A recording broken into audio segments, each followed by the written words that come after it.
साथियों कल से बिहार पुलिस कांस्टेबल का पेपर है, कल है 1 अक्टूबर। उसके बाद आपका अगला पेपर 7 अक्टूबर को है, फिर पेपर आपका 15 अक्टूबर को है। तो आज इस क्लास में बहुत ही इंपॉर्टेंट पूरे 100 जीके जीएस के क्वेश्चंस करेंगे, बिल्कुल अंतिम बार बिहार पुलिस पार। तो आज का ये क्लास आपको शुरू से अंत तक देखना है, कहीं भी कोई भी क्वेश्चन को स्किप नहीं करना है, क्योंकि मैंने सारे ही क्वेश्चन सिलेक्टेड और इंपॉर्टेंट लिया है जो कि आपको डायरेक्टली आपको कल आपके पेपर में देखने को मिलेंगे। तो आज का ये क्लास आपको शुरू से अंत तक देखना है। बिना देरी किए हुए क्लास को शुरू करते हैं। साथियों आपको बता दें, क्लास चैनल के अंदर बहुत ही इंपॉर्टेंट क्लासेस मैंने करवाए हैं बिहार पुलिस के लिए। अगर आप लोगों ने नहीं देखा है तो जाइए और जाकर देख लेना। तो इस क्लास को लाइक और शेयर जरूर कर दीजिएगा, और नए साथी अगर कोई भी है तो चैनल को सब्सक्राइब कर लीजिएगा।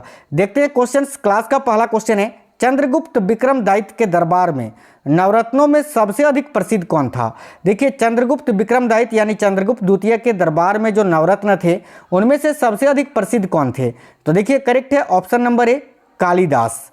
नेक्स्ट क्वेश्चन है, भारत पर आक्रमण करने वाला पहला विदेशी कौन था? तो देखिए, भारत पर आक्रमण करने वाला पहला विदेशी कौन था? तो राइट है ऑप्शन नंबर ए, साइरस, याद रखना। नेक्स्ट है, सिंधु सभ्यता के महान स्नानागार कहां से प्राप्त हुए हैं? तो देखिए, सिंधु सभ्यता यानी सिंधु घाटी सभ्यता के महान स्नानागार ये कहां से प्राप्त हुए हैं? तो राइट है ऑप्शन नंबर ए, मोहनजोदड़ो से। अगला क्वेश्चन है साथियों, शाक्य राजवंश के किस राजकुमार ने एक महान धर्म की स्थापना की थी? तो देखिए, शाक्य राजवंश के कौन थे? बिल्कुल गौतम बुद्ध थे। गौतम बुद्ध के बचपन का नाम क्या था? सिद्धार्थ था। तो राइट है ऑप्शन नंबर बी, याद रखना गौतम बुद्ध को तथागत भी कहा जाता है ना, तथागत भी इनका उपनाम है, ये आपको याद रखना है गौतम बुद्ध का। चलिए तो अगला क्वेश्चन देखते हैं, कालीबंगा कहाँ स्थित है? देखिए, जो कालीबंगा है ये भी सिंधु घाटी सभ्यता स्थल है, और ये कहाँ स्थित है? तो राइट है ऑप्शन नंबर बी, राजस्थान में। बिल्कुल फास्ट करवा रहे हैं साथियों, क्योंकि कम समय में आपको पढ़ना है। अगला क्वेश्चन है, निम्नलिखित में से कौन सी विशेषता सिंधु घाटी की सभ्यता से संबंधित नहीं है? तो साथियों देखिए, व्यावसायिक, कृषि, नगर नियोजन, व्यापार एवं उद्योग, ये तीनों सिंधु घाटी सभ्यता की विशेषता है या संबंधित है, लेकिन चारागाही अर्थव्यवस्था ये सिंधु घाटी सभ्यता से संबंधित नहीं है। तो राइट होगा ऑप्शन नंबर बी। नेक्स्ट है, देखिए अगला क्वेश्चन ये रहा, वेद का शाब्दिक अर्थ क्या होता है? तो देखिए, वेद का शाब्दिक अर्थ होता है साथियों ज्ञान। ऑप्शन नंबर बी राइट होगा, ज्ञान। निम्नलिखित में से किसको मंदसौर प्रशस्ति का रचयिता माना जाता है? तो देखिए, मंदसौर प्रशस्ति की रचना किसने की थी? तो वासुल ने, यानी राइट है ऑप्शन नंबर बी, याद रखिएगा वासुल। आज का अगला क्वेश्चन है, आशा योजना संबंधित है किससे? तो ध्यान से देखिएगा साथियों, आशा योजना का संबंध किससे है? तो राइट है सामाजिक स्वास्थ्य कार्यकर्ताओं से। ऑप्शन नंबर डी करेक्ट हो जाएगा। अगला है, T2 अर्थात रोलिंग सेटलमेंट का संबंध इनमें से किससे है? तो T2, देखिए T2 अर्थात रोलिंग सेटलमेंट का संबंध किससे है? तो स्टॉक मार्केट से। राइट है option number B, stock market. अगला है, जनगणना 2011 के अनुसार वर्तमान में भारत की साक्षरता दर निम्न में से कितनी है? तो देखिए, 2011 के जनगणना के अनुसार वर्तमान में भारत की साक्षरता दर 74.04% है। याद रखिए option number C right answer हो जाएगा। अगला है, द वेल्थ ऑफ नेशंस पुस्तक के लेखक कौन है? तो ध्यान से देखिए, बहुत इंपॉर्टेंट क्वेश्चन है। द वेल्थ ऑफ नेशंस पुस्तक के लेखक है, याद रखिएगा Adam Smith. Option number A, Adam Smith. Janashree Bima Yojana इनमें से किसके लिए है? तो ध्यान से देखिए, जनश्री बीमा योजना इनमें से किसके लिए है? तो आंगनवाड़ी कर्मचारियों के लिए, यानी आंगनवाड़ी में जो कर्मचारी कार्यरत होते हैं उनके लिए ये जनश्री बीमा योजना है। नेक्स्ट क्वेश्चन है, अकबर के सबसे प्रसिद्ध अदालत कवि कौन थे हिंदी साहित्य में? तो आपको बताना है अकबर के सबसे प्रसिद्ध अदालत कवि हिंदी साहित्य में कौन थे? तो राइट है, हिंदी साहित्य में अब्दुल रहीम खान। राइट आएगा ऑप्शन नंबर डी। चलिए नेक्स्ट है, अमीर खुसरो का नाम किस आविष्कार के साथ जुड़ा हुआ है? यानी इनमें से किसका आविष्कार किया था अमीर खुसरो ने? तो राइट है साथियों, सितार का। ऑप्शन नंबर ए, सितार का आविष्कार किसने किया था? तो अमीर खुसरो ने। ओणम कहाँ का लोकप्रिय त्योहार है? तो देखिए, ओणम जो है ये कहाँ का लोकप्रिय त्योहार है? तो केरल का। Option number C Kerala correct है। देखिए, रणथंभौर दुर्ग का निर्माता कौन था? तो साथियों, रणथंभौर दुर्ग जो कि राजस्थान में स्थित है, और इसके निर्माता कौन है? तो Hammir Dev. Option number B right answer है। अगला है, पग घुंघरू बांध मीरा नाचे रे, मीरा की भक्ति के किस पक्ष को दर्शाता है? तो पग घुंघरू बांध मीरा नाचे रे, इस पंक्ति में मीरा की भक्ति के किस पक्ष को दर्शाती है? तो कृष्ण प्राप्ति के पक्ष को। Option number B right answer हो जाएगा। अगला है, दक्षिण भारत में भक्ति आंदोलन किसने प्रारंभ किया था? तो ध्यान से देखिएगा, दक्षिण भारत में भक्ति आंदोलन को किसने प्रारंभ किया था? तो रामानुजाचार्य ने। Option number B correct answer हो जाएगा, रामानुजाचार्य। अगला है, भारत में कुल कितने उच्च न्यायालय हैं? तो देखिए वर्तमान में भारत में 25 उच्च न्यायालय हैं, 25 याद रखिएगा, 25 है ना, 25। चलिए अगला है, एवरेस्ट पर पहुंचने वाली प्रथम भारतीय महिला कौन है? तो देखिए माउंट एवरेस्ट पर पहुंचने वाली प्रथम भारतीय महिला है बछेंद्री पाल। तो राइट आएगा ऑप्शन नंबर ए बछेंद्री पाल, याद रखना। मेवाड़ के किस राणा ने अकबर की अधीनता स्वीकार नहीं की और आजीवन संघर्ष किया? तो देखिए मेवाड़ के वो कौन से राजा थे या शासक थे जिन्होंने अकबर की अकबर की अधीनता स्वीकार नहीं की और आजीवन संघर्ष किया था? तो करेक्ट आएगा महाराणा प्रताप ने। देखिए महाराणा प्रताप और अकबर के बीच में 1576 में प्रसिद्ध हल्दी घाटी का युद्ध भी हुआ था, याद रखिएगा। चलिए नेक्स्ट है, किस गवर्नर जनरल ने अपने आप को बंगाल का शेर कहा था? देखिए तो किस गवर्नर जनरल ने अपने को बंगाल का शेर कहा था? तो लॉर्ड वेलेजली ने। करेक्ट आएगा ऑप्शन नंबर ए लॉर्ड वेलेजली। भारत में कृषि का प्राचीनतम साक्ष्य कहाँ से मिला है? तो साथियों भारत में कृषि का प्राचीनतम साक्ष्य जो है ये कहाँ से मिला है? तो याद रखिएगा मेहरगढ़ से। राइट आएगा ऑप्शन नंबर बी, है ना, याद रखिएगा ऑप्शन नंबर बी करेक्ट होगा, मेहरगढ़। चलिए नेक्स्ट क्वेश्चन है, किसने 1873 में सत्य शोधन समाज की स्थापना की थी? तो देखिए सत्य शोधन समाज की स्थापना 1873 में ज्योतिबा फुले ने की थी। राइट है option number B, Jyotiba Phule. सन 2011 में कौन सी भी राष्ट्रीय जनगणना हुई थी? तो याद रखिएगा 15वीं राष्ट्रीय जनगणना। ऑप्शन नंबर ए करेक्ट होगा। चलिएगा अगला क्वेश्चन देखते हैं। तो साथियों आज का अगला क्वेश्चन है, देश का पहला भूवैज्ञानिक संग्रहालय कहाँ बनाया गया है? तो देखिए देश का पहला भूवैज्ञानिक संग्रहालय कहाँ बनाया गया है? तो जैसलमेर में, जैसलमेर राजस्थान में। नेक्स्ट क्वेश्चन देखिएगा, पूर्व का मोती व रत्न द्वीप किस देश को कहा जाता है? तो राइट है साथियों ऑप्शन नंबर सी, श्रीलंका को। नेक्स्ट क्वेश्चन देखिएगा, विक्रम साराभाई अंतरिक्ष केंद्र कहाँ पर स्थित है? तो याद रखिए विक्रम साराभाई अंतरिक्ष केंद्र ये त्रिवेंद्रम में स्थित है। ऑप्शन नंबर 1 केरल में। अगला, यूनेस्को की विश्व प्राकृतिक धरोहर सूची में कौन सा वन शामिल है? यानी इनमें से कौन सा वो वन है जो कि यूनेस्को की विश्व प्राकृतिक धरोहर की सूची में शामिल है? काफी इंपॉर्टेंट क्वेश्चन है। तो साथियों याद रखिए घना पक्षी अभयारण्य, ऑप्शन नंबर ए जो कि राजस्थान में है। निम्न में से कौन सा युग्म संयुक्त राष्ट्र की सुरक्षा परिषद का स्थायी सदस्य नहीं है? तो ध्यान से देखिएगा, फ्रांस और जापान है, माफ करना यार यहीं तो गलत हो जाएगा ना। देखिए ब्रिटेन और फ्रांस है, चीन और ब्रिटेन है, अमेरिका और रूस है, ठीक है। लेकिन देखिए ये जोड़ा गलत है, क्योंकि देखिए फ्रांस तो है लेकिन जापान नहीं है सदस्य, है ना, यूनेस्को का। तो यहाँ आपका करेक्ट हो जाएगा सदा ऑप्शन नंबर ए, फ्रांस और जापान, ये जोड़ा आपका गलत है, ठीक है। आज का अगला क्वेश्चन है, भारत पर आक्रमण करने वाला पहला यूरोपियन शासक कौन था? तो करेक्ट आएगा ऑप्शन नंबर बी, सिकंदर महान, याद रखिएगा। अगला है, एकल वायु उड़ान भरने वाला प्रथम भारतीय व्यक्ति कौन है? तो करेक्ट आएगा JRD Tata, option number B. Next है, दक्षिण ध्रुव पर पहुंचने वाला प्रथम भारतीय व्यक्ति कौन था? तो देखिए दक्षिणी ध्रुव पर पहुंचने वाला प्रथम भारतीय व्यक्ति था कर्नल JK बजाज, करेक्ट है ऑप्शन नंबर ए। नेक्स्ट है, 2 बार माउंट एवरेस्ट पर चढ़ने वाली प्रथम भारतीय महिला कौन है? तो राइट आएगा ऑप्शन नंबर ए, संतोष यादव। अगला क्वेश्चन है, भारत की प्रथम महिला चिकित्सक कौन है? तो देखिए भारत की प्रथम महिला चिकित्सक कौन है? तो राइट आएगा Kadambini Ganguly, option number B right answer हो जाएगा, कादम्बिनी गांगुली, याद रखिएगा। अगला है, नैरोबी किस देश की राजधानी है? तो राइट है साथियों, केनिया देश की। देखिए केनिया की राजधानी है नैरोबी, याद रखिएगा। अगला, इनमें से किसे हमिंग बर्ड की भूमि के नाम से भी पहचाना जाता है? तो राइट आएगा रिदिनाद को, ऑप्शन नंबर बी करेक्ट होगा। नेक्स्ट है, पहाड़ों का समुद्र या सी ऑफ माउंटेन्स किसे कहा जाता है? तो देखिए पहाड़ों का समुद्र या sea of mountains British Columbia को कहा जाता है, option number B correct answer हो जाएगा। अगला क्वेश्चन ये रहा स्क्रीन पर, हांगहो नदी को क्या कहा जाता है? तो देखिए हांगहो नदी को चीन का दुख कहा जाता है या चीन का शोक, ठीक है। तो राइट आएगा ऑप्शन नंबर बी, चीन का दुख, याद रखिएगा। चलिए आज का अगला क्वेश्चन देख लेते हैं।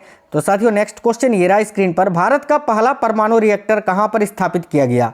तो करेक्ट आएगा तारापुर में, राइट है साथियों option number C Tarapur. Next है, भारत के किस शहर में सबसे पहले बिजली आई थी? तो देखिए भारत का वो कौन सा शहर है जहां सबसे पहले बिजली आई थी? तो राइट आएगा ऑप्शन नंबर डी, बेंगलोर में। नेक्स्ट क्वेश्चन देखिए, राष्ट्रीय कैडेट कोर यानी एनसीसी की स्थापना कब हुई थी? एनसीसी की स्थापना, तो याद रखिएगा एनसीसी की स्थापना 1948 में हुई थी, option number B right answer हो जाएगा। किस देश के राजनीतिक नेतृत्व को प्रिंसलिंग के नाम से भी जाना जाता है? तो देखिए किस देश के राजनीतिक नेतृत्व को प्रिंसलिंग के नाम से जाना जाता है? तो राइट है साथियों चीन के। ऑप्शन नंबर ए करेक्ट हो जाएगा। विश्व की सबसे बड़ी रेलवे सुरंग सीकन रेल सुरंग किस देश में है? तो राइट है ऑप्शन नंबर बी जापान में। अगला है सर्वाधिक ऊंचाई पर स्थित रेलवे स्टेशन सोंदोर किस देश में है? तो देखिए सर्वाधिक ऊंचाई पर स्थित रेलवे स्टेशन सोंदोर ये किस देश में है? तो बोलीविया में। राइट है option number D Bolivia. Harry Potter series का लेखन किसने किया है? हैरी पॉटर सीरीज का लेखन किसने किया है? तो जेके रॉलिंग ने। याद रखना option number B right answer हो जाएगा। मधुबनी पेंटिंग का संबंध किस राज्य से है? तो साथियों देखिए मधुबनी पेंटिंग का संबंध है बिहार से। करेक्ट होगा ऑप्शन नंबर ए बिहार। नेक्स्ट है रामोजी फिल्म सिटी किस शहर में स्थित है? तो देखिए रामोजी फिल्म सिटी ये हैदराबाद में स्थित है। ऑप्शन नंबर एक करेक्ट आएगा टॉलीवुड सिटी। ठीक है। अगला है दक्षिण के पठार में किस प्रकार की चट्टानों का सर्वाधिक विस्तार है? तो ध्यान से देखिएगा दक्षिण के पठार में किस प्रकार की चट्टानों का सर्वाधिक विस्तार है? तो याद रखिए लेटेराइट चट्टान का। ऑप्शन नंबर भी करेक्ट है लेटेराइट मिट्टी। अगला है भूपट्टी में सबसे अधिक मात्रा में पाया जाने वाला अधातु कौन सा है? तो राइट आएगा साथियों ऑप्शन नंबर डी सिलिकॉन। भूगर्भ का वह कौन सा हिस्सा है जो अत्यधिक तापमान के बावजूद ठोस की तरह आचरण करता है? तो देखिए करेक्ट आएगा ऑप्शन नंबर बी क्रोड, जो कि लोहा और निकेल का बना होता है। याद रखिएगा। आज का अगला क्वेश्चन है किस विद्वान ने स्थल विस्थापन सिद्धांत का प्रतिपादन किया है? तो वह कौन से विद्वान है जिन्होंने स्थल विस्थापन का सिद्धांत दिया है? तो एफ.बी. टेलर ने। करेक्ट आएगा option number B F B. Taylor. पृथ्वी की आयु लगभग कितनी है? तो देखिए पृथ्वी की आयु लगभग 4.5 अरब वर्ष है। ऑप्शन नंबर ए राइट आंसर हो जाएगा। अगला क्वेश्चन है लेटेराइट मृदा किससे बनती है, यानी लेटेराइट मिट्टी किससे बनती है? तो करेक्ट है सिलिकेट, चूना तथा जैविक पदार्थों के हटने से। करेक्ट आएगा ऑप्शन नंबर ए। आज का अगला क्वेश्चन है वह वृक्ष जिसकी छाल से टेनिन प्राप्त किया जाता है जिसका उपयोग चमड़ा कमाने में किया जाता है? तो देखिए करेक्ट आएगा ऑप्शन नंबर सी। याद रखिएगा क्वेब्रेको। ठीक है। चलिए नेक्स्ट है दक्षिणी अमेरिका आर्थिक दृष्टि से सर्वाधिक महत्वपूर्ण अपवाह तंत्र वाली नदी कौन सी है? तो देखिए दक्षिणी अमेरिका का आर्थिक दृष्टि से सर्वाधिक महत्वपूर्ण अपवाह तंत्र वाली नदी कौन सी है? तो करेक्ट आएगा पराना परग्वे। ठीक है पराना पराग्वे नदी। Option number C right answer हो जाएगा। आज का अगला है पेरू और चिली के पश्चिमी तटों पर चलने वाली समुद्री समीर को क्या कहते हैं? तो याद रखिए काफी अच्छा क्वेश्चन है। देखिए पेरू और चिली के पश्चिमी तटों पर चलने वाले समुद्री समीर को क्या कहते हैं? तो राइट है साथियों pampero. Option number C right answer हो जाएगा। निम्न में से किसे संयुक्त राज्य अमेरिका का मैनचेस्टर कहा जाता है? तो देखिए संयुक्त राज्य अमेरिका का मैनचेस्टर लावेल को कहा जाता है, जिस तरह भारत का मैनचेस्टर अहमदाबाद को कहा जाता है। याद रखिएगा। नेक्स्ट क्वेश्चन है संयुक्त राज्य अमेरिका विश्व के प्राकृतिक गैस उत्पादन का कितना प्रतिशत उत्पन्न करता है? तो करेक्ट आएगा 43%। Option number B correct answer हो जाएगा। आज का अगला क्वेश्चन है किसने पेशवा के घराने की स्थापना की थी? तो भाई पेशवा के घराने की स्थापना किसने की थी? तो बालाजी विश्वनाथ ने। Option number B right answer हो जाएगा। आज का अगला क्वेश्चन है भारत में पहली राजनीतिक हड़ताल कब हुई थी? तो देखिए भारत में पहली राजनीतिक हड़ताल कब हुई थी? तो करेक्ट आएगा 1877 ईस्वी में। ऑप्शन नंबर ए राइट है। नेक्स्ट क्वेश्चन है पेप्सिन एंजाइम किस माध्यम में क्रियाशील रहता है? तो देखिए पेप्सिन एंजाइम जो होता है वो साथियों क्षारीय प्रकृति का होता है। याद रखिए ऑप्शन नंबर ए करेक्ट है क्षारीय। हाइड्रोजन से भरा रबर का गुब्बारा वायु में ऊपर जाकर फट जाता है, क्यों? तो देखिए जैसे ही गुब्बारा ऊपर जाता है क्या होता है साथियों, वायुदाब जो होता है वो घट जाता है। जैसे ही वायुदाब घटता है गुब्बारा फट जाता है। Option number D. अगला प्रकाश संश्लेषण की दर सबसे अधिक होती है किस रंग के प्रकाश में?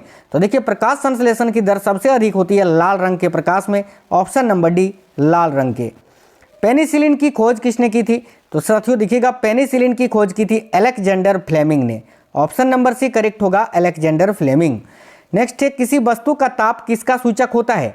तो याद रखिए किसी भी वस्तु का ताप उसके अणुओं की औसत गतिज ऊर्जा का सूचक होता है। राइट आएगा ऑप्शन नंबर डी। अगला है भारत में एल्युमिनियम उपक्रम की स्थापना हेतु आवश्यक न्यूनतम मापदंड बॉक्साइड और इनमें से किसकी उपलब्धता होती है? यानी भारत में अगर एल्युमिनियम का कारखाना लगाना है तो बॉक्साइड के साथ साथ और किसकी उपलब्ध होनी चाहिए? तो विद्युत की। राइट आएगा ऑप्शन नंबर बी इलेक्ट्रिसिटी। कौन सा रोग कीट के काटने से होता है? तो देखिए करेक्ट होगा option number B, dengue. Dengue जो है ये कीट के काटने से होता है। आज का अगला क्वेश्चन है, निम्नलिखित में से किस समूह के जीवों के डूबने से हुई मृत्यु का पता लगाने में महत्वपूर्ण होता है? तो राइट आएगा ऑप्शन नंबर डी, डायमट। तितलियों का अध्ययन क्या कहलाता है? तो देखिए तितलियों का अध्ययन लेप्डेटेरियोलॉजी कहलाता है। Option number C right answer हो जाएगा। एक परमाणु में 9 इलेक्ट्रॉन है तथा 9 प्रोटॉन है तथा 10 न्यूट्रॉन है, तो उसकी द्रव्यमान संख्या क्या होगी? तो द्रव्यमान संख्या m = होता है साथियों प्रोटॉन प्लस न्यूट्रॉन के संख्याओं का योगफल।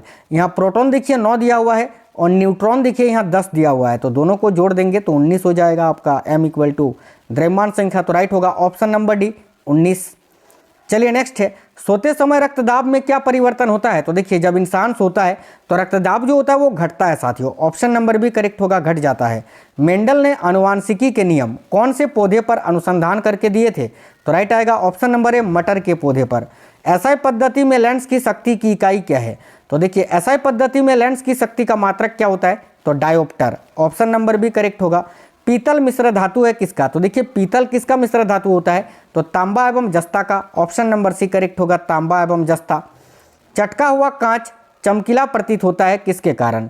तो राइट आएगा साथियों ऑप्शन नंबर डी, पूर्ण आंतरिक परावर्तन के कारण। निम्नलिखित में से कौन सा एक शरीर को गर्म रखने हेतु उत्तरदायी है? तो इनमें से कौन शरीर को गर्म रखने हेतु उत्तरदायी होता है? तो वसामय उत्तक। ऑप्शन नंबर सी करेक्ट हो जाएगा।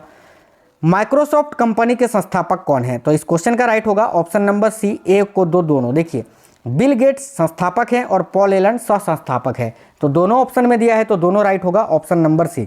आज का अगला क्वेश्चन है, एंटीजन यानी प्रतिजन एक ऐसा पदार्थ है जो क्या करता है? तो देखिए एंटीजन प्रतिरक्षी के निर्माण को बढ़ावा देता है। राइट आएगा ऑप्शन नंबर सी, याद रखिएगा। एंटीजन या प्रतिजन एक ऐसा पदार्थ है जो प्रतिरक्षी के निर्माण को बढ़ावा देता है।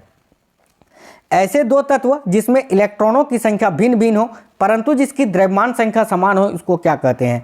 तो देखिए द्रव्यमान संख्या समान है यानी भार समान है, और जब भार समान है तो उसको समभारिक बोलेंगे। Option number B right answer हो जाएगा।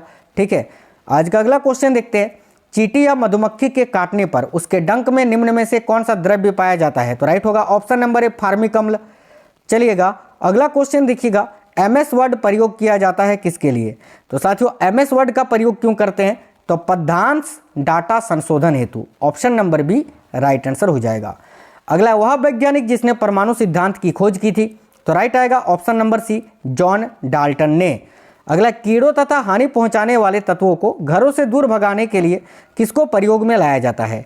तो देखिए कीड़ों तथा हानि पहुंचाने वाले तत्वों को घरों से दूर भगाने के लिए अल्ट्रासोनिक तरंग का उपयोग किया जाता है। ऑप्शन नंबर ए राइट आंसर हो जाएगा। 1 ग्राम वसा में कितनी ऊर्जा प्राप्त होती है? तो ये क्वेश्चन बहुत इंपॉर्टेंट है, याद रखना। 1 ग्राम वसा से 9 किलो कैलोरी ऊर्जा प्राप्त होती है। ऑप्शन नंबर सी।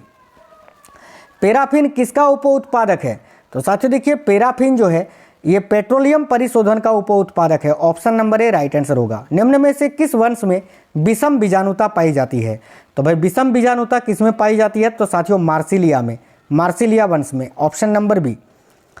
जिब्रेलिन को पृथक किया गया था किससे? यानी जिब्रेलिन को इनमें से किससे अलग किया गया था? तो एक कवक से। ऑप्शन नंबर बी राइट होगा।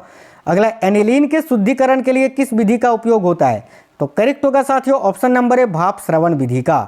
अगला, मनुष्य की आंत में रहने वाला एक कोशिकीय आरोग्यजनक परजीवी प्रोटोजोआ कौन सा है? तो राइट है ऑप्शन नंबर ए, एस्चेरिचिया कोलाई, ई कोलाई। अगला है, परागकणों का अध्ययन होता है किसमें? तो देखिए परागकणों का अध्ययन किसमें किया जाता है? तो साथियों राइट है पेलिनोलॉजी में। Option number B. Pomology option number A में दिख रहा है जिसमें फलों का अध्ययन होता है। फाइकोलॉजी में शैवाल का और माइकोलॉजी में कवकों का अध्ययन किया जाता है। मानव निर्मित तत्वों की पहचान कीजिए, इनमें से कौन सा मानव निर्मित तत्व है?